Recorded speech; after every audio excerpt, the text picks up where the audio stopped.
ಶ್ವಾಸಕೋಶದೊಳಗಡೆ ಹೋಗಿ ಶ್ವಾಸಕೋಶದ ಗಾಳಿಯ ಗೂಡುಗಳಲ್ಲಿ ಜಮಾ ಆಗಿ ಗಾಳಿಯ ಗೂಡುಗಳ ಮೇಲಿರ್ತಕ್ಕಂಥ ಅಲ್ವಿಯೋಲಾರ್ ನಾಳಗಳು, ಅಲ್ವಿಯೋಲಾರ್ ನಾಳಗಳಲ್ಲಿ ಬಂದಿರತಕ್ಕಂಥ ಅಶುದ್ಧ ರಕ್ತದೊಳಗಡೆ ಇರ್ತಕ್ಕಂಥ ಕಾರ್ಬನ್ ಡೈಆಕ್ಸೈಡ್ ಅನ್ನ ಗಾಳಿಯ ಗೂಡುಗಳು ಒಳಗಡೆ ತಗೊಂಡಾಗ ಆಮ್ಲಜನಕ. ನಮಸ್ಕಾರ ಆತ್ಮೀಯ ಸ್ಪರ್ಧಾರ್ಥಿಗಳಿಗೆ.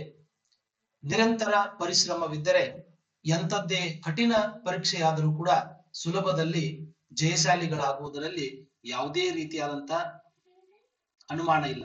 ಸೊ ಹಾಗಾದ್ರೆ ನಾವು ಈ ಹಿಂದಿನ ವಿಡಿಯೋದಲ್ಲಿ NCERT ಕ್ಲಾಸ್ 6 ನಿಂದ ಕ್ಲಾಸ್ 10th ವರೆಗೂ ಸಾಮಾನ್ಯ ವಿಜ್ಞಾನವನ್ನ ಕೇವಲ 10 ದಿನದಲ್ಲಿ ಯಾವ ರೀತಿ ಪ್ರಿಪೇರ್ ಮಾಡ್ಕೋಬೇಕು ಅನ್ನೋದ್ರ ಬಗ್ಗೆ ಮೊದಲನೇ ವಿಡಿಯೋವನ್ನ ಮತ್ತು ಮೊದಲನೇ ಕ್ಲಾಸ್ ಅನ್ನ ಮಾಡಿದ್ದೆ. ಈಗ ಅದರ ಎರಡನೇ ವಿಡಿಯೋ ಇದಾಗೈತಿ. ಈ ವಿಡಿಯೋದೊಳಗಡೆ ಓಕೆ, ಸೊ ಇಲ್ಲಿ ಸರೀಸೃಪಗಳು ಅಂತಂದ್ರ ಉದಾಹರಣೆಗೆ ಹಾವು, ಆಮೇಲೆ ಹಲ್ಲಿ, ಇಂಥವೆಲ್ಲ ಪ್ರಾಣಿಗಳು ಸರೀಸೃಪಗಳಾಗಿ ಬಂದಿರ್ತಾವ. ಆಮೇಲೆ ಪಕ್ಷಿಗಳು, ಇನ್ನು ಸಸ್ತನಿಗಳು ಅಂತಂದ್ರ ಎಲ್ಲಾ ಪ್ರಾಣಿಗಳು. ಸೊ ಪ್ರಾಣಿಗಳು ಇವೆಲ್ಲ ಏನಪ್ಪಾ ಅಂದ್ರ ಸಸ್ತನಿಗಳು, ಪಕ್ಷಿಗಳು ಮತ್ತು ಸರೀಸೃಪಗಳು ಶ್ವಾಸಕೋಶಗಳು ಲಂಗ್ಸ್ ಗಳ ಮುಖಾಂತರ ಉಸಿರಾಡಿಸ್ತಾವು. ಓಕೆ, ಇನ್ನ ನಂತರ ಬರೋನು ಮಾನವನ ಉಸಿರಾಟದ ವ್ಯೂಹ. ನೋಡ್ರಿ, ಉದಾಹರಣೆಗೆ ನಮ್ಮ ಉಸಿರಾಟ ಪ್ರಕ್ರಿಯೆ ಯಾವ ರೀತಿ ಆಗತ್ತ ನೀವು ತಿಳ್ಕೊಡ್ರಿ. ನಾವು ಮೂಗಿನಿಂದ ಉಸಿರನ್ನ ತಗೊಂಡ ತಕ್ಷಣ ಅದು ಹೊಟ್ಟೆ ಒಳಗೆ ಹೋಗುತ್ತ ಮತ್ತು ವಾಪಸ್ ಬಂದ್ಬಿಡ್ತೈತಿ ನಾವು ಹಿಂಗ ಅನ್ಕೊಂಡಿದ್ದೀವಿ. ಬಟ್ ನಿಜವಾಗ್ಲು ಇಷ್ಟು ಇಂಟ್ರೆಸ್ಟಿಂಗ್ ಐತ್ರಿ ಈ ಚಾಪ್ಟರ್. ನಾವು ತಗೊಂಡಿರ್ತಕ್ಕಂತ ಆಮ್ಲಜನಕ ಮತ್ತ ಆ ರಕ್ತಕ್ಕೆ ಸೇರಿಸ್ತಾವ, ಅಲ್ವಿಯೋಲಾರ್ ನಾಳಗಳ ಮುಖಾಂತರ ಅಲ್ಲಿ ಸೇರಿಸ್ತಾವ. ಅವಾಗ ಬರೇ ಹಿಮೋಗ್ಲೋಬಿನ್ ಅಷ್ಟೇ ಉಳಿದಿರ್ತಕ್ಕಂಥ ರಕ್ತ ಆಮ್ಲಜನಕ ಸೇರಿದ ಮೇಲೆ ಶುದ್ಧ ರಕ್ತ, ಕೆಂಪು ರಕ್ತ ಆಗಿ ಅವಾಗ ಕನ್ವರ್ಟ್ ಆಗುತ್ತೆ. ಸೊ ಆ ನಂತರ ಏನಾಗತ್ರಿ, ಈ ಅಲ್ವಿಯೋಲಾರ್ ನಾಳಗಳು ಶುದ್ಧ ರಕ್ತವನ್ನ ಹೃದಯ ನಾಳಗಳಿಗೆ ಕನೆಕ್ಟ್ ಮಾಡ್ತಾವ. ಆ ಹೃದಯ ನಾಳಗಳು ಏನ್ ಮಾಡ್ತಾವ್ರಿ, ಆ ರಕ್ತವನ್ನ ಸ್ವೀಕಾರ ಮಾಡಿಕೊಂಡು ನಂತರ ಅದನ್ನ ಪಂಪ್ ಮಾಡಿ ದೇಹದ ಎಲ್ಲಾ ಭಾಗಗಳಿಗೆ ಸಾಗಿಸಿಕೊಳ್ಳುತ್ತ.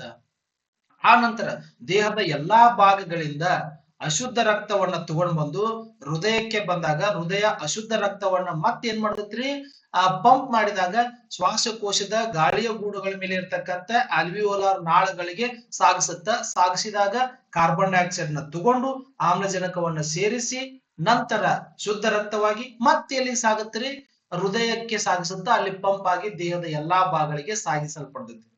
ಇದು ನಿಜವಾಗ್ಲೂ ನಮ್ಮ ದೇಹದಲ್ಲಿ ನಡೆಯುವಂತ ಉಸಿರಾಟ ಪ್ರಕ್ರಿಯೆ.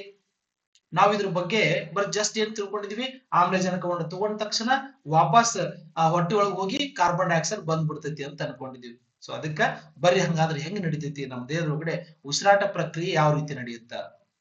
ಓಕೆ, ನೋಡ್ರಿ, ಮಾನವನ ಉಸಿರಾಟದ ವ್ಯೂಹ, ಹ್ಯೂಮನ್ ರೆಸ್ಪಿರೇಟರಿ ಸಿಸ್ಟಮ್. ಇಲ್ಲಿ ನೋಡ್ರಿ, ನಮ್ಮ ಈ ಗಂಟಲು ಐತಲ್ರಿ, ಈ ಗಂಟಲು ಆಹಾರ ಮತ್ತು ಗಾಳಿ ಹಾದು ಹೋಗಲು ಇರ್ತಕ್ಕಂಥ ಏಕೈಕ ಮಾರ್ಗ. ಇಲ್ಲಿ ಗಂಟಲಿನಿಂದ ಎಂಡಿಗೆ ಬಂದಂಗೆಲ್ಲ ಅಲ್ಲಿ ಎರಡು ನಾಳಗಳಾಗಿ ಡಿವೈಡ್ ಆಗುತ್ತೆ. ಒಂದು ಅನ್ನನಾಳ ಅಂತೇಳಿ ನಾವು ತಿನ್ನಂತ ಆಹಾರವನ್ನ ಸಾಗಿಸುವಂತ ಒಂದು ಅನ್ನನಾಳ ಬೇರೆ, ಇನ್ನೊಂದು ನಾವು ತಗೊಂಡಿರ್ತಕ್ಕಂಥ ಆಮ್ಲಜನಕ ಶ್ವಾಸನಾಳಕ್ಕೆ ಸಾಗಿಸುವುದು. ಆದ್ರ ಎರಡೂ ಹಾದು ಹೋಗಕ್ಕೆ ಇರ್ತಕ್ಕಂಥದ್ದು ಒಂದೇ ಒಂದು ಮಾರ್ಗ ಯಾವ್ದಪ್ಪ ಅಂದ್ರ ಗಂಟಲು. ಇಲ್ಲಿ ಆ ಎರಡೂ ನಾಳಗಳು, ಅನ್ನನಾಳ ಮತ್ತು ಶ್ವಾಸನಾಳವನ್ನ ಎರಡೂ ಏನ್ ಮಾಡುತ್ತೀರಿ, ಇದು ಪ್ರತ್ಯೇಕಿಸಲು ಒಂದು ಎಪಿಗ್ಲಾಟಿಸ್ ಅಂತ ಒಂದು ಅಂಗಾಂಶ ಇದೆ. ನೆನಪಿಟ್ಕೊಡ್ರಿ, ಯಾವ ಅಂಗಾಂಶ ಅದು? ಎಪಿಗ್ಲಾಟಿಸ್. ಎಪಿಗ್ಲಾಟಿಸ್ ಅನ್ನುವಂತ ಒಂದು ಅಂಗಾಂಶ ಇದೆ. ಸೊ ಅದರದೊಂದು ಚಿತ್ರ ನಿಮ್ಗೊಂದ್ ಸ್ವಲ್ಪ ಇಲ್ಲಿ ಎಕ್ಸ್ಪ್ಲೇನ್ ಮಾಡ್ತೀನಿ, ದಯವಿಟ್ಟು ಇದನ್ನ ಸ್ವಲ್ಪ ಗಮನ ಹರಿಸಿ ನೋಡ್ರಿ. ಏನಪ್ಪಾ ಎಪಿಗ್ಲಾಟಿಸ್ ಅಂದ್ರೆ ಏನು? ಇಲ್ಲಿ ನೋಡ್ರಿ, ನಮ್ಮ ದೇಹದೊಳಗಡೆ ಇದು ಗಂಟಲು ಅಂತ ತಿಳ್ಕೊಡ್ರಿ, ಇದು ಗಂಟಲು. ಸೊ ಇಲ್ಲಿ ಬರುವಂತದ್ದು ಇದೇನಪ್ಪಾ, ಇದು ಶ್ವಾಸಕೋಶಕ್ಕೆ ಹೋಗುವಂತ ಒಂದು ನಾಳ ಇದೆ, ಶ್ವಾಸನಾಳ ಇದು. ಈ ಕಡೆ ಬರುವಂತದ್ದು ಏನಪ್ಪಾ, ಇದು ಅನ್ನನಾಳ ಇದೆ. ಇದು ಎಲ್ಲಿಗೆ ಹೋಗುತ್ತಪ್ಪ ಅಂದ್ರೆ ಇದು ಕಂಪ್ಲೀಟ್ ಆಗಿ ಜಠರಕ್ಕೆ ಹೋಗುತ್ತೆ, ಇದು ಕಂಪ್ಲೀಟ್ ಜಠರಕ್ಕೆ. ಓಕೆ, ಬಟ್ ಇದೇನಾಗುತ್ತೆ ಅಂದ್ರೆ ಇಲ್ಲಿ ಶ್ವಾಸನಾಳಗಳಿಗೆ, ಶ್ವಾಸಕೋಶಗಳಿಗೆ ಏನಾಗುತ್ತೆ, ಇದು ಕನೆಕ್ಟ್ ಆಗಿರ್ತದೆ. ಇಲ್ಲಿ ಒಳಗಡೆ ಏನಿರ್ತಾವಪ್ಪ ಅಂದ್ರೆ ಗಾಳಿಯ ಗೂಡುಗಳು ಇರ್ತಾವ, ಗಾಳಿಯ ಗೂಡುಗಳು. ಓಕೆ, ಸೊ ಇದು ಗಾಳಿಯ ಗೂಡುಗಳು. ಇಲ್ಲಿ ಇದೇನೈತಲ್ರಿ, ಇದು ಗಂಟಲು, ಇದು ಗಂಟಲು. ಸೊ ಇದು ಅನ್ನನಾಳ. ಓಕೆ, ಇದು ಶ್ವಾಸನಾಳ, ಇದು ಶ್ವಾಸನಾಳ. ಓಕೆ, ಇದೇನೈತಲ್ರಿ ಇಲ್ಲಿ ನಾವು ತಗೊಂಡಿರ್ತಕ್ಕಂತ ಆಹಾರ ಆಗಿರ್ಬೋದು ಮತ್ತು ಆಮ್ಲಜನಕ ಆಗಿರ್ಬೋದು ಎರಡು ಇಲ್ಲೇ ಬರುತ್ತೆ. ಇಲ್ಲೇ ಬಂದು ಆಮ್ಲಜನಕ ಈ ಕಡೆ ಹೋಗುತ್ತ, ಇಲ್ಲೈತಲ್ರಿ ಆಹಾರ ಬಂದ ತಕ್ಷಣ ಈ ಕಡೆ ಹೋಗುತ್ತೆ. ಇವು ಎರಡನ್ನೂ ಪ್ರತ್ಯೇಕಿಸುವುದು ಹೆಂಗ? ಇವು ಎರಡನ್ನೂ ಪ್ರತ್ಯೇಕಿಸಲು ಇರುವಂತ ಒಂದು ಅಂಗಾಂಶನ ಯಾವ್ದಪ್ಪ ಅಂದ್ರ ಎಪಿಗ್ಲಾಟಿಸ್ ಅಂತ ಕರಿತೀವಿ. ಎಪಿಗ್ಲಾಟಿಸ್. ಓಕೆ, ಈ ಎಪಿಗ್ಲಾಟಿಸ್ ಒಂದು ಏನಪ್ಪಾ ಅಂದ್ರೆ ಒಂದು ಅಂಗಾಂಶ ಇದು. ಆಮ್ಲಜನಕವನ್ನ ತಗೊಂಡಾಗ ಅನ್ನನಾಳವನ್ನ ಬಂದ್ ಮಾಡ್ತೈತ್ರಿ. ಅನ್ನನಾಳವನ್ನ ಬಂದ್ ಮಾಡಿ ಇದನ್ನ ಶ್ವಾಸಕೋಶಕ್ಕೆ ಕಳಿಸತ್ತೆ ಆಮ್ಲಜನಕವನ್ನ. ಇಲ್ಲಿ ಈ ಆಹಾರವನ್ನ ನುಂಗಿದಾಗ ಶ್ವಾಸಕೋಶವನ್ನ ಬಂದ್ ಮಾಡಿ ಇದನ್ನ ಅನ್ನನಾಳಕ್ಕೆ ಕಳಿಸುತ್ತೆ ಆಹಾರವನ್ನ. ಒಂದ್ ವೇಳೆ ನಾವು ಟಿವಿ ನೋಡ್ತಿರ್ಬೇಕಾದ್ರ ಅಥವಾ ಅರ್ಜೆಂಟ್ ನೊಳಗಡೆ ಬೇಗ ಬೇಗ ಊಟ ಮಾಡ್ತಿರ್ಬೇಕಾದ್ರ ಅಥವಾ ಯಾವ್ದೋ ಒಂದು ಚಿಂತೆ ಮಾಡ್ಕೊಂತ ಯಾವ್ದೋ ಒಂದು ವಿಚಾರ ಮಾಡ್ಕೊಂತ ಆಹಾರವನ್ನು ಸೇವಿಸ್ತಾ ಇರ್ತೀವಿ. ಅವಾಗ ಎಪಿಗ್ಲಾಟಿಸ್ ನಾವು ಅತಿ ವೇಗವಾಗಿ ಸೇವಿಸುವುದರಿಂದ ಉಸಿರಾಟ ಪ್ರಕ್ರಿಯೆಯನ್ನು ಏಕಕಾಲದಲ್ಲಿ ನಡೀತಿರ್ತೈತಿ. ಆಹಾರ ಸೇವನೆಯನ್ನು ಕೂಡ ಏಕಕಾಲದಲ್ಲಿ ನಡೀತಿರುತ್ತೆ. ಅವಾಗ ಎಪಿಗ್ಲಾಟಿಸ್ ಕನ್ಫ್ಯೂಷನ್ ಆಗಿ ಆಮ್ಲಜನಕವನ್ನ ಹೊಟ್ಟೆಗೆ ಕಳಿಸುತ್ತ, ಆಹಾರದ ಅಗಳುಗಳನ್ನ ಶ್ವಾಸಕೋಶಕ್ಕೆ ಕಳಿಸ್ಬಿಡ್ತೈತಿ. ಕಳಿಸಿದಾಗ ನಮ್ಗೆ ಏನಾಗತ್ರಿ, ಇಲ್ಲಿ ಈ ಅನ್ನದ ಅಗಳುಗಳು ಈ ಮ್ಯಾಲೆ ಶ್ವಾಸನಾಳಕ್ಕೆ ಹತ್ತಿದಾಗ ನೆತ್ತಿಗೆ ಇರುತ್ತ. ಇದೇ ನೆತ್ತಿಗೆ ಇರುವುದಪ್ಪ ಅಂತಂದ್ರೆ. ಏನ್ ನೆತ್ತಿಗೆ ಇರೋದು ಅಂತಂದ್ರ, ಈ ಎಪಿಗ್ಲಾಟಿಸ್ ಅಂಗಾಂಶ ಎರಡೂ ದ್ವಾರವನ್ನ ನಿಯಂತ್ರಣ ಮಾಡ್ತಿರ್ಬೇಕಾದ್ರ ಅದು ಆಮ್ಲಜನಕವನ್ನ ಶ್ವಾಸಕೋಶಕ್ಕೆ ಕಳಿಸ್ಬೇಕು, ಆಹಾರವನ್ನ ಅನ್ನನಾಳಕ್ಕೆ ಕಳಿಸ್ಬೇಕು. ನಾವು ವೇಗವಾಗಿ ಊಟ ಮಾಡ್ತಿರ್ಬೇಕಾದ್ರ ಇದು ಕನ್ಫ್ಯೂಷನ್ ಆಗಿ ಯಾವ್ದು ಯಾವ ಪ್ರಕ್ರಿಯೆಯನ್ನು ಮಾಡ್ಬೇಕಂತ ಗೊತ್ತಾಗ್ಲಾರ್ದಕ್ಕಾಗಿ ಆಮ್ಲಜನಕವನ್ನ ಅನ್ನನಾಳಕ್ಕೆ ಕಳಿಸುತ್ತ, ಆಹಾರವನ್ನ ಶ್ವಾಸನಾಳಕ್ಕೆ ಕಳಿಸ್ಬಿಡ್ತೈತಿ. ಅವಾಗ ಈ ಶ್ವಾಸನಾಳ ಈ ಘನ ಆಹಾರವನ್ನ ಒಳಗಡೆ ತಗೊಳ್ಳಾರ್ದಕ್ಕೋಸ್ಕರ ಮೂಗಿನ ಮುಖಾಂತರ ಹೊರಗೆ ಹಾಕಿಬಿಡ್ತೈತಿ. ನೋಡ್ರಿ, ನೆತ್ತಿಗೆ ಏರಿದಾಗ ಮೂಗಿನಾಗಿಂದ ಅನ್ನದ ಅಗಳುಗಳು ಹೊರಗೆ ಬಂದಿರ್ತಾವ. ಇದೇ ಮೂಲ ಪ್ರಕ್ರಿಯೆ. ಸೊ ಇವಾಗ ನಿಮ್ಗೆ ಗೊತ್ತಾಯ್ತು ಎಪಿಗ್ಲಾಟಿಸ್ ಅಂದ್ರೆ ಏನು, ಅದ್ ಏನ್ ಕೆಲಸ ಮಾಡುತ್ತಾ ಅಂತ ಹೇಳಿ. ಓಕೆ, ಎಸ್, ಮುಂದೆ ಹೋಗುಣ್ರಿ. ಸಾರಿ, ಇಲ್ಲೈತಿ ಮುಂದಿನ. ಓಕೆ, ಸೊ ಇಲ್ಲಿ ನೋಡ್ರಿ. ಓಕೆ, ಮೂಗಿನ ಹೊಳ್ಳೆಗಳು ಎರಡದವ. ಆಮೇಲೆ ಗಂಟಲು, ಮೂಗಿನ ಹೊರಳೆಗಳು ಏನ್ ಮಾಡ್ತಾವಪ್ಪ, ಆ ಆಮ್ಲಜನಕವನ್ನ ತಗೊಳುತ್ತ ಮತ್ತು ಕಾರ್ಬನ್ ಡೈಆಕ್ಸೈಡ್ ಅನ್ನ ಹೊರಗಡೆ ಬಿಡ್ತಾವ. ಓಕೆ, ಇನ್ನ ಗಂಟಲು ಅಲ್ಲಿಂದ ಇಲ್ಲಿಗೆ ಬರ್ತೈತ್ರಿ ಸ್ವರ ಪೆಟ್ಟಿಗೆ. ಇಲ್ಲಿ ನೋಡ್ರಿ ಸ್ವರ ಪೆಟ್ಟಿಗೆ. ಅದಾದ ನಂತರ ಶ್ವಾಸನಾಳ ಹೇಳಿದಲ್ರಿ, ಈ ಕಡೆ ಭಾಗ ಶ್ವಾಸನಾಳ. ಅಲ್ಲಿಂದ ಶ್ವಾಸ ಶಾಖೆಗಳು ಬ್ರಾಂಕೆ ಅಂತ ಕರಿತೀವಿ, ಗಾಳಿಯ ಗೂಡುಗಳು. ಇಲ್ಲಿದ ವಾಯು ಕೋಶಗಳು ಅಂತ ಹೇಳಿ. ಓಕೆ, ಸೊ ಇಲ್ಲಿ ವಾಯು ಕೋಶಗಳು ಏನ್ ಮಾಡ್ತಾವಪ್ಪ ಅಂತಂದ್ರ ನೋಡ್ರಿ, ಅಲ್ವಿಯೋಲೈ ಹೇಳಿದ್ನಲ್ರಿ, ಇವು ಕಾರ್ಬನ್ ಡೈಆಕ್ಸೈಡ್ ಅನ್ನ ಗಾಳಿಯ ಗೂಡುಗಳಿಗೆ ಕೊಡ್ತಾವು, ಆಮೇಲೆ ಆಮ್ಲಜನಕವನ್ನ ರಕ್ತಕ್ಕೆ ಸಾಗಿಸ್ತಾವ. ಅದಾದ ನಂತರ ಎಲ್ಲಿ ಬರ್ತೈತ್ರಿ ಶ್ವಾಸನಾಳ, ಟ್ರ್ಯಾಕಿ. ಇದೇನ್ ಮಾಡ್ದ ಶ್ವಾಸನಾಳ ಸಿ ಆಕಾರದೊಳಗಡೆ ಇರ್ತೈತಿ. ಹಿಂಗ ಸಿ ಆಕಾರದೊಳಗಡೆ ಮೃದ್ವಸ್ಥಿ ಯಾವ ಅಂಗಾಂಶದಿಂದ ಮಾಡಲ್ಪಟ್ಟೈತ್ರಿ? ಇದು ಮೃದ್ವಸ್ಥಿ ಅಂಗಾಂಶದಿಂದ ಮಾಡಲ್ಪಟ್ಟೈತಿ. ಓಕೆ, ಇನ್ನ ವಾಯುಕೋಶ ನೋಡ್ರಿ, ಇಲ್ಲಿ ಶ್ವಾಸಕೋಶದ ರಚನಾತ್ಮಕ ಮತ್ತು ಕಾರ್ಯಾತ್ಮಕ ಘಟಕಗಳಾಗಿವೆ. ಬಹಳ ಸಲ ಕ್ವಶನ್ ಕೇಳೋಣ. ವಾಯುಕೋಶ ಅಂದ್ರೆ ಏನ್ರಿ? ಇದು ಶ್ವಾಸಕೋಶದ ರಚನಾತ್ಮಕ ಮತ್ತು ಕಾರ್ಯಾತ್ಮಕ ಘಟಕಗಳು. ಇವು ಏನ್ ಮಾಡ್ತಾವಪ್ಪ ಅಂದ್ರೆ ಅನಿಲಗಳ ವಿನಿಮಯ ಮಾಡ್ತಾವ. ಆಗಲೇ ಹೇಳಿದ್ದೀನಿ ನಿಮಗ್ ನಾನು ಏನಂತ, ಇವು ಆಮ್ಲಜನಕವನ್ನ ರಕ್ತಕ್ಕೆ ಕೊಡ್ತಾವು, ನಂತರ ಕಾರ್ಬನ್ ಡೈಆಕ್ಸೈಡ್ ಅನ್ನ ಏನ್ ಮಾಡ್ತಾವ್ರಿ ಗಾಳಿಯ ಗೂಡುಗಳಿಗೆ ಸಾಗಿಸಿ ನಮ್ಮ ಮೂಗಿನ ಮುಖಾಂತರ ಹೊರಗೆ ಹಾಕ್ತಾವು.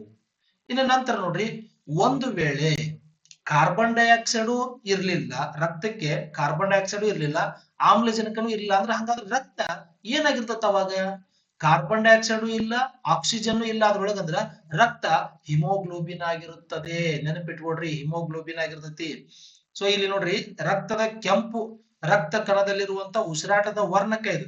ನಿಜವಾಗ್ಲೂ ರಕ್ತ ಕೆಂಪು ಆಗುವುದಕ್ಕೆ ಮೂಲ ಕಾರಣ ಆಮ್ಲಜನಕ, ಹಿಮೋಗ್ಲೋಬಿನ್ ಅಲ್ರಿ. ಹಿಮೋಗ್ಲೋಬಿನ್ ನಿಜವಾದ ಬಣ್ಣ ಯಾವ್ದು ಇರ್ತದಪ್ಪ ಅಂದ್ರೆ ನೀಲಿ ಬಣ್ಣ ಇರ್ತೈತಿ. ಇದು ನೀಲಿ. ಯಾವಾಗ ಅದಕ್ಕೆ ಆಮ್ಲಜನಕ ಬಂದ್ ಸೇರುತ್ತ ಅವಾಗ ಅದೇನಾಗತ್ರಿ ನೋಡ್ರಿ ಆಕ್ಸಿ ಹಿಮೋಗ್ಲೋಬಿನ್ ಆಗತ್ತ. ಇದು ಕೆಂಪು ರಕ್ತ ಕಣವಾಗಿರುತ್ತದೆ. ದೇಹದ ಎಲ್ಲಾ ಜೀವಕೋಶಗಳಿಗೆ ಇದೇನ್ ಮಾಡ್ತೈತ್ರಿ ಆಹಾರ, ನೀರು, ಆಮ್ಲಜನಕವನ್ನ ಸಾಗಿಸುವಂತ ಒಂದು ದ್ರವ ರೂಪದ ಅಂಗಾಂಶ. ನೆನಪಿಟ್ಕೊಡ್ರಿ, ಇದೊಂದು ದ್ರವ ರೂಪದ ಅಂಗಾಂಶ. ಓಕೆ, ನಂತರ ಹೋಗ್ರಿ ಸಾಗಾಣಿಕೆ ವ್ಯವಸ್ಥೆ. ಇಲ್ಲಿ ಬಂತು ನೋಡ್ರಿ, ಬಹಳ ಇಂಪಾರ್ಟೆಂಟ್ ಪ್ರಕ್ರಿಯೆ ಸಾಗಾಣಿಕೆ ವ್ಯವಸ್ಥೆ, ಟ್ರಾನ್ಸ್ಪೋರ್ಟೇಶನ್ ಸಿಸ್ಟಮ್. ಈಗ ನಮ್ಮ ಕರ್ನಾಟಕದೊಳಗಡೆ KSRTC ಅಂತ ಹೇಳಿ ಒಂದು ಸಾರಿಗೆ ಸಂಸ್ಥೆ ಐತಲ್ರಿ, ಬಸ್ಸುಗಳು ಏನ್ ಮಾಡ್ತಾವ, ಜನ ಸಮೂಹಗಳು, ಜನಗಳನ್ನ ಒಂದು ಊರಿನಿಂದ ಇನ್ನೊಂದು ಊರಿಗೆ ತಲುಪಿಸುವಂತ ಕೆಲಸ ಮಾಡ್ತಾವ. ಹಂಗ ನಮ್ಮ ದೇಹದೊಳಗಡೆ ರಕ್ತ ಅನ್ನುವಂಥದ್ದು ನಮ್ಮ ದೇಹಕ್ಕೆ ಅವಶ್ಯಕವಾದ ಆಹಾರದ ಪೋಷಕಾಂಶಗಳನ್ನ ಮತ್ತು ನೀರನ್ನ, ಆಮೇಲೆ ಆಮ್ಲಜನಕವನ್ನ, ಇತರೆ ಲವಣಾಂಶಗಳನ್ನ ಜೀವಕೋಶಗಳಿಗೆ ಸಾಗಿಸುವಂತ ಕೆಲಸ ಯಾವ್ದು ಮಾಡ್ತಪ್ಪ ಅಂದ್ರ ರಕ್ತ ಮಾಡತ್ತ. ಈ ರಕ್ತವನ್ನ ಸಾಗಿಸುವುದಕ್ಕೆ ಇರುವಂತ ವ್ಯವಸ್ಥೆಯನ್ನ ನಾವೇನಂತೀವಿ, ಸಾಗಾಣಿಕೆ ವ್ಯವಸ್ಥೆ ಅಂತ ಕರಿತೀವಿ. ಒಂದು ನಿಮಿಷ. ಓಕೆ, ಸೊ ಇಲ್ಲಿ ಮುಂದೆ ನೋಡ್ರಿ ಯಾವ್ದಪ್ಪ ಅಂತಂದ್ರ, ಇಲ್ಲಿ ನೋಡ್ರಿ, ಮಾನವನ ಸಾಗಾಣಿಕೆ ವ್ಯವಸ್ಥೆಯು ರಕ್ತ, ರಕ್ತನಾಳಗಳು ಮತ್ತು ಹೃದಯವನ್ನ ಒಳಗೊಂಡಿದೆ. ಇವನು ಪ್ರಶ್ನೆಗಳು ನಿಮ್ಗೆ ಹೆಂಗ್ ಕೇಳ್ತಾರ ಅನ್ನೋದು ನೆಕ್ಸ್ಟ್ ಮತ್ತೆ ವಿಡಿಯೋಗಳನ್ನ ಮಾಡ್ತೀನಿ ನಾನು. ಹೆಂಗಪ್ಪ ಅಂದ್ರ, ಈ ಸಾಗಾಣಿಕೆ ವ್ಯವಸ್ಥೆ ಒಳಗಡೆ ಸಾಗಾಣಿಕೆ ವ್ಯವಸ್ಥೆಗೆ ಪ್ರಮುಖವಾದ ಅಂಗಗಳು ಯಾವುವು ಮತ್ತು ಸಾಗಾಣಿಕೆ ವ್ಯವಸ್ಥೆ ಈ ಕೆಳಗಿನವುಗಳಲ್ಲಿ ಏನನ್ನು ಒಳಗೊಂಡಿವೆ ಅಂತ ಕೇಳ್ತಾರೆ. ಅಲ್ಲಿ ರಕ್ತ, ರಕ್ತನಾಳಗಳು, ಮೂತ್ರಪಿಂಡಗಳು ಅಂತ ಕೊಟ್ಬಿಡ್ತಾರೆ, ಕನ್ಫ್ಯೂಷನ್ ಆಗುತ್ತೆ ಅಲ್ಲಿ. ಅದು ನಿಜವಾಗ್ಲೂ ರಕ್ತ, ರಕ್ತನಾಳಗಳು ಮತ್ತು ಹೃದಯವನ್ನ ಒಳಗೊಂಡಿರ್ತೈತಿ. ಅರ್ಥ ಐತ್ರಿ? ಸೊ ಈ ರೀತಿ ಪ್ರಶ್ನೆಗಳನ್ನ ನಿಮಗ ಕೇಳ್ತಾ ಇರ್ತಾರೆ. ಓಕೆ, ಮುಂದೋಗೋಣ. ಇನ್ನ ರಕ್ತದ ಘಟಕಗಳು ಬಹಳ ಅಂದ್ರೆ ಬಹಳ ಇಂಪಾರ್ಟೆಂಟ್ ನೋಡ್ರಿ. ರಕ್ತದ ಘಟಕಗಳು, ಕಾಂಪೋನೆಂಟ್ಸ್ ಆಫ್ ಬ್ಲಡ್ಸ್ ಅಂತ ಕರಿತೀವಿ. ರಕ್ತದ ಘಟಕಗಳಲ್ಲಿ ಅತಿ ಮುಖ್ಯವಾದದ್ದು ಪ್ಲಾಸ್ಮಾ. ನೋಡ್ರಿ, ಇದು 55% ದ್ರವ ಭಾಗ. ರಕ್ತ ದ್ರವ ರೂಪದೊಳಗಿರ್ತೈತಲ್ರಿ, ಆ ದ್ರವದ 55% ಯಾವ್ದು ಇರ್ತೈತಪ್ಪ ಅಂದ್ರ ಪ್ಲಾಸ್ಮಾನೇ ಇರ್ತೈತಿ. ಅದ್ರೊಳಗಡೆ ಏನೇನ್ ಇರ್ತಾವ, ನೀರು, ಪ್ರೋಟೀನ್, ಗ್ಲೂಕೋಸ್ ಮತ್ತು ತ್ಯಾಜ್ಯ ವಸ್ತುಗಳನ್ನ ಸಾಗಿಸುತ್ತಿರುತ್ತದೆ. ಇನ್ನ ನಂತರ ಬರ್ರಿ ಕೆಂಪು ರಕ್ತ ಕಣಗಳು. ಈಗ ನೋಡ್ರಿ, ಎರಿಥ್ರೋಸೈಟ್ಸ್ ಅಂತ ಕರೀತಾರ, RBCs, red blood cells. Okay, haemoglobin ಹೊಂದಿದ್ದು ಆಮ್ಲಜನಕವನ್ನು ಸಾಗಿಸುತ್ತದೆ. ಇದರ ಆಯುಷ್ಯ ಎಷ್ಟಪ್ಪ ಅಂದ್ರ 120 ದಿನಗಳು. ಬಹಳ ಸಲ ಏನ್ ಕ್ವಶನ್ ಕೇಳ್ಯಾನ, ಕೆಂಪು ರಕ್ತ ಕಣಗಳ ಆಯುಷ್ ಎಷ್ಟಿರ್ತೈತಿ ಅಂತ ಬಹಳ ಸಲ ಕೇಳ್ಯಾನ. ಆಮೇಲೆ ಇದಕ್ಕ ಇನ್ನೊಂದು ಶಬ್ದ ಏನಂತ ಕರೀತಾರ, ಎರಿಥ್ರೋಸೈಟ್ಸ್ ಅಂತ ಕರೀತಾರ. ಇದು ಏನನ್ನ ಒಳಗೊಂಡಿರ್ತೈತಿ, ಹಿಮೋಗ್ಲೋಬಿನ್ ಅನ್ನ ಒಳಗೊಂಡಿರ್ತೈತಿ. ಏನನ್ನ ಸಾಗಿಸುತ್ತಾರೆ, ಇದು ಆಮ್ಲಜನಕವನ್ನ ಸಾಗಿಸುತ್ತದೆ. ಓಕೆ, ನಂತರ ಬಿಳಿ ರಕ್ತ ಕಣಗಳು ನೋಡ್ರಿ, WBC, ವೈಟ್ ಬ್ಲಡ್ ಸೆಲ್ಸ್. ಇವಕ್ಕ ಲ್ಯೂಕೋಸೈಟ್ಸ್ ಗಳು ಅಂತ ಕರೀತಾರ ನೋಡ್ರಿ. ಇದು ದೇಹದ ರೋಗ ನಿರೋಧಕ ಶಕ್ತಿ. ಅಂದ್ರ ನಮ್ಮ ದೇಹದೊಳಗಡೆ ಇತರೆ ಬ್ಯಾಕ್ಟೀರಿಯಾಗಳ ವಿರುದ್ಧವಾಗಿ ಅಥವಾ ಮೈಕ್ರೋ ಆರ್ಗ್ಯಾನಿಸಮ್ಸ್ ಗಳ ಜೊತೆ ಅವುಗಳ ವಿರುದ್ಧವಾಗಿ ಹೋರಾಡುವಂತ ನಮ್ಮ ದೇಹದಲ್ಲಿರುವ ಸೈನಿಕರು ಯಾರಪ್ಪ ಅಂದ್ರ ಅವು ಬಿಳಿ ರಕ್ತ ಕಣಗಳು. ರೋಗ ನಿರೋಧಕ ಶಕ್ತಿಯನ್ನ ಹೊಂದಿರ್ತೈತಿ. ಓಕೆ, ಇವಕ್ಕೆ ಏನಂತಾರಿ, ಲ್ಯೂಕೋಸೈಟ್ಸ್ ಗಳು ಅಂತ ಕರೀತಾರೆ. ಅದಾದ ನಂತರ ರಕ್ತ ಫಲಕಗಳು, ಪ್ಲೇಟ್ಲೆಟ್ಸ್. ನೋಡ್ರಿ, ಇಲ್ಲಿ ಥ್ರೋಂಬೋಸೈಟ್ಸ್ ಅಂತ ಕರಿತೀವಿ. ಇವಕ್ಕ ಏನಂತೀವಿ, ಪ್ಲೇಟ್ಲೆಟ್ಸ್ ಅಥವಾ ಕಿರುತಟ್ಟೆಗಳು ಅಂತಲೂ ಕರಿತೀವಿ. ಏನಿವು, ಕಿರುತಟ್ಟೆಗಳು. ಓಕೆ, ಸೊ ಇವು ಏನ್ ಮಾಡ್ತಾವಪ್ಪ ಅಂದ್ರ ಗಾಯವಾದಾಗ ರಕ್ತವನ್ನ ಹೆಪ್ಪುಗಟ್ಟುವುದಕ್ಕೆ ಸಹಾಯವನ್ನು ಮಾಡ್ತಾವ. ಒಂದ್ ವೇಳೆ ನಾವ್ ಏನಾದ್ರೂ ಬಿದ್ದಾಗ ಗಾಯ ಆಯ್ತಂತ, ಗಾಯ ಮೇಲೆ ಚರ್ಮ ಕಿತ್ತು ಹೋಗಿ ರಕ್ತ ಹೊರಗ್ ಬರ್ತಿತ್ತಂದ್ರ ಆ ರಕ್ತವನ್ನ ಹೊರಗ್ ಹೋಗ್ಲಾರ್ದಂಗ ಬಲೆ ಆಕಾರದೊಳಗಡೆ ಹೆಣೆದುಕೊಳ್ತೈತಿ. ಯಾವಾಗ ಆಮ್ಲಜನಕ ಅದಕ್ಕೆ ಬಡದಾಗ, ವಾತಾವರಣದೊಳಗಡೆ ಇರ್ತಕ್ಕಂತ ಆಮ್ಲಜನಕ ಈ ಕಿರುತಟ್ಟೆಗಳಿಗೆ ತಾಗಿದಾಗ ಅದು ಡ್ರೈ ಆಗಿಬಿಡ್ತೈತಿ, ಬಲೆ ರೀತಿ ಒಳಗಡೆ ಹೆಣೆದ್ಕೊಂಡ್ಬಿಡ್ತೈತಿ. ಬಲೆ ರೀತಿ ಒಳಗಡೆ ಹೆಣೆದ್ಕೊಂಡಾಗ ಆ ರಕ್ತದ ಕಣಗಳು ಹೊರಗ್ ಹೋಗ್ಲಾರ್ದಂಗ ತಡೆಗಟ್ಟುತ್ತೆ. ಸೊ ಇದನ್ನ ನಾವೇನ್ತೀವಪ್ಪ ಅಂದ್ರೆ ಕಿರುತಟ್ಟೆಗಳು ಅಂತ ಕರಿತೀವಿ. ಇದು ರಕ್ತವನ್ನ ಹೆಪ್ಪುಗಟ್ಟುವುದಕ್ಕೆ ಸಹಾಯ ಮಾಡುತ್ತ. ನೋಡ್ರಿ, ಇದಕ್ಕ ಥ್ರೋಂಬೋಸೈಟ್ಸ್ ಅಂತ ಕರೀತಾರ. ನೋಡ್ರಿ ಇಲ್ಲಿ ಥ್ರೋಂಬೋಸೈಟ್ಸ್. ಓಕೆ, ಮುಂದೋಗೋನು. ರಕ್ತನಾಳಗಳು ಯಾವ್ಯಾವು, ಏನ್ ಕೆಲಸ ಮಾಡ್ತಾವ ನೋಡ್ರಿ. ಅಪಧಮನಿಗಳು ಏನ್ ಕೆಲಸ ಮಾಡ್ತಾವ, ಅಭಿಧಮನಿಗಳು ಏನ್ ಕೆಲಸ ಮಾಡ್ತಾವ ಅನ್ನೋದ್ರ ಬಗ್ಗೆ ನೆಕ್ಸ್ಟ್ ಮತ್ತೊಂದಿಷ್ಟು ವಿಡಿಯೋ ಕ್ಲಾಸ್ಗಳನ್ನು ಮಾಡಿದಾಗ ಹೃದಯದ ಬಗ್ಗೆ ಅದರ ಚಿತ್ರ ತೆಗೆದು ಅದರ ಭಾಗಗಳನ್ನ ಗುರುತಿಸಿ ಅವೆಲ್ಲ ಎಲ್ಲೆಲ್ಲಿ ಇರ್ತಾವು, ಮಹಾ ಅಪಧಮನಿಗಳು ಯಾವುವು, ಅಪಧಮನಿಗಳು ಯಾವುವು, ಅಭಿಧಮನಿಗಳು ಯಾವುವು, ಹೃತ್ಕರ್ಣ, ಹೃತ್ಕುಕ್ಷಿ, ಎಡ ಹೃತ್ಕರ್ಣ, ಎಡ ಹೃತ್ಕುಕ್ಷಿ, ಯಾವುದು ಅಶುದ್ಧ ರಕ್ತವನ್ನ ಸಾಗಾಣಿಕೆ ಮಾಡುವುದು ಯಾವುದು, ಶುದ್ಧ ರಕ್ತವನ್ನ ಸಾಗಾಣಿಕೆ ಮಾಡುವುದು ಯಾವುದು, ಈ ರೀತಿ ಕಂಪ್ಲೀಟ್ ಡೀಟೇಲ್ಸ್ ಅನ್ನ ಮುಂದೆ ಮಾಡ್ತೀನಿ ನಿಮ್ಗೆ. ಓಕೆ, ಸೊ ಇಲ್ಲಿ ನೋಡ್ರಿ, ಅಪಧಮನಿಗಳು ಏನ್ ಮಾಡ್ತಾವಪ್ಪ, ಇಲ್ಲಿ ಐತಿ. ಶುದ್ಧ ರಕ್ತವನ್ನು, ಆಕ್ಸಿಜನೇಟೆಡ್ ಬ್ಲಡ್ ಅಥವಾ ಆಮ್ಲಜನಕವನ್ನು ಹೊಂದಿರತಕ್ಕಂತ ಶುದ್ಧ ರಕ್ತವನ್ನ ಹೃದಯದಿಂದ ದೇಹದ ಅಂಗಗಳಿಗೆ ಒಯ್ಯುತ್ತದೆ. ಮಹಾ ಅಪಧಮನಿ ಇಲ್ಲಿ ನೋಡ್ರಿ ಪುಪ್ಪಸಕ ಅಪಧಮನಿಗಳು ಏನ್ ಮಾಡ್ತಾವಪ್ಪ ಅಂದ್ರೆ ಅಶುದ್ಧ ರಕ್ತವನ್ನ ಒಯ್ತಾವ. ಅದಕ್ಕ ವಿರುದ್ಧವಾಗಿ ನೋಡ್ರಿ ಇಲ್ಲಿ ಅಪಧಮನಿಗಳು ಏನ್ ಮಾಡ್ತಾವ್ರಿ, ಶುದ್ಧ ರಕ್ತವನ್ನ ಹೃದಯದಿಂದ ದೇಹದ ಎಲ್ಲಾ ಅಂಗಗಳಿಗೆ ಒಯ್ತಾವ. ಇದು ಮಹಾಪಧಮನಿ. ಇನ್ನೊಂದ್ ಏನಪ್ಪಾ ಅಂದ್ರೆ ಪುಪ್ಪಸಿಕ ಅಪಧಮನಿಗಳು ಏನ್ ಮಾಡ್ತಾವ್ರಿ, ಅಶುದ್ಧ ರಕ್ತವನ್ನ ಆ ಶ್ವಾಸಕೋಶಕ್ಕೆ ಸಾಗಿಸಲ್ಪಡ್ತಾವ. ಇವು ದಪ್ಪನೆಯ ಸ್ಥಿತಿಸ್ಥಾಪಕ ಗೋಡೆಗಳನ್ನ ಹೊಂದಿರ್ತಾವು. ಕವಾಟಗಳು ಇರುವುದಿಲ್ಲ, ಇವಕ್ಕ ಕವಾಟಗಳು ಇರಂಗಿಲ್ಲ. ಯಾವಕ ಕವಾಟಗಳು ಇರ್ತಾವಪ್ಪ ಅಂದ್ರ ಹೃತ್ಕರ್ಣ ಮತ್ತು ಹೃತ್ಕುಕ್ಷಿಗಳ ಮಧ್ಯದೊಳಗಡೆ ಕವಾಟಗಳು ಇರ್ತಾವು. ಎಡ ಹೃತ್ಕರ್ಣ ಮತ್ತು ಎಡ ಹೃತ್ಕುಕ್ಷಿ, ಹೃತ್ಕರ್ಣ ಮತ್ತು ಎಡ ಹೃತ್ಕರ್ಣ ಇವುಗಳ ಮಧ್ಯದೊಳಗಡೆ ಟ್ರೈಪಸ್ಪೀಡು ಮತ್ತು ಬೈಕಸ್ಪೀಡ್ ಅಂತೇಳಿ ಕವಾಟಗಳು ಅದಾವ. ದ್ವಿದಳ ಕವಾಟಗಳು ಮತ್ತು ತ್ರಿದಳ ಕವಾಟಗಳು ಅಂತ ಅದಾವ. ಅದ್ರ ಬಗ್ಗೆ ಮುಂದೆ ಹೇಳ್ತೇನೆ ನಿಮ್ಗೆ. ಓಕೆ, ಮುಂದೆ ಹೋಗೋಣ. ನೋಡ್ರಿ ಅಭಿಧಮನಿಗಳು ಯಾವಪ್ಪ ಇವು? ಅಭಿಧಮನಿಗಳು ಏನ್ ಕೆಲಸ ಮಾಡ್ತಾವ ನೋಡ್ರಿ, ಇವು ಅಶುದ್ಧ ರಕ್ತವನ್ನು ಕಾರ್ಬನ್ ಡೈಆಕ್ಸೈಡ್ ಅನ್ನ ಹೊಂದಿರತಕ್ಕಂತ ರಕ್ತ ಅಶುದ್ಧ ರಕ್ತ ಅಂತ ಕರಿತೀವಿ. ಇದು ದೇಹದ ಎಲ್ಲಾ ಅಂಗಗಳಿಂದ ವಾಪಸ್ ಹೃದಯಕ್ಕೆ ತರ್ತಾವ. ಮಹಾ ಅಪಧಮನಿಗಳ ಏನ್ ಮಾಡ್ತಾವಪ್ಪ ಅಂದ್ರೆ ಇವು ದೇಹದ ಅಂಗಾಂಗಗಳಿಂದ ಅಶುದ್ಧ ರಕ್ತವನ್ನ ಹೃದಯಕ್ಕೆ ತಂದು ನಂತರ ಹೃದಯದಿಂದ ಏನ್ ಮಾಡ್ತಾವ್ರಿ, ಶ್ವಾಸಕೋಶಗಳಿಗೆ ಕಳಿಸ್ತಾವ. ಇಲ್ಲಿ ಪುಪ್ಪಸಕ ಅಭಿಧಮನಿಗಳು ಶುದ್ಧ ರಕ್ತವನ್ನ ಒಯ್ತಾವು. ಇವು ತೆಳುವಾದ ಗೋಡೆಗಳನ್ನು ಹೊಂದಿರ್ತಾವು. ರಕ್ತವು ಹಿಮ್ಮುಖವಾಗಿ ಹರಿಯದಂತೆ ತಡೆಗಟ್ಟಲು ಕವಾಟಗಳನ್ನ ಹೊಂದಿರ್ತಾವು. ಓಕೆ, ಯಾಕಂದ್ರ ಈಗ ಅಶುದ್ಧ ರಕ್ತವನ್ನು ದೇಹದ ಎಲ್ಲಾ ಭಾಗಗಳಿಂದ ತಗೊಂಡು ಬಂದಾಗ ಅಗ್ದಿ ವೇಗವಾಗಿ ಬರ್ತೈತಿ. ಅದು ವಾಪಸ್ ಹಿಂದಕ್ಕೆ ಹೋಗ್ಲಾರ್ದಂಗ ತಡೆಗಟ್ಟುವಂತ ಕವಾಟಗಳನ್ನ ಇಲ್ಲಿ ಒಳಗೊಂಡಿರ್ತಾವು. ನಂತರ ಲೋಮನಾಳಗಳು ನೋಡ್ರಿ, ಲೋಮನಾಳಗಳು ಇವು ಅಪಧಮನಿ ಮತ್ತು ಅಭಿಧಮನಿಗಳನ್ನು ಜೋಡಿಸುವಂತ ಅತಿ ಸಣ್ಣ ನಾಳಗಳು. ಎಷ್ಟು ಸಣ್ಣ ಇರ್ತಾವ ಅಂದ್ರಿ, ಆ ರಕ್ತನಾಳಗಳು ಅದ್ರೊಳಗಡೆ ಒಂದು ಸೂಜಿ ಹಾಯಿಸುವುದಷ್ಟು, ಒಂದು ಸೂಜಿ ಹಾಯುವಷ್ಟು ಅಷ್ಟು ತೆಳುವಾದ ಸಣ್ಣ ನಾಳಗಳಾಗಿರ್ತಾವ. ಅವುಗಳ ಮೂಲಕ ರಕ್ತ ಸಾಗ್ತಿರ್ತೈತಿ.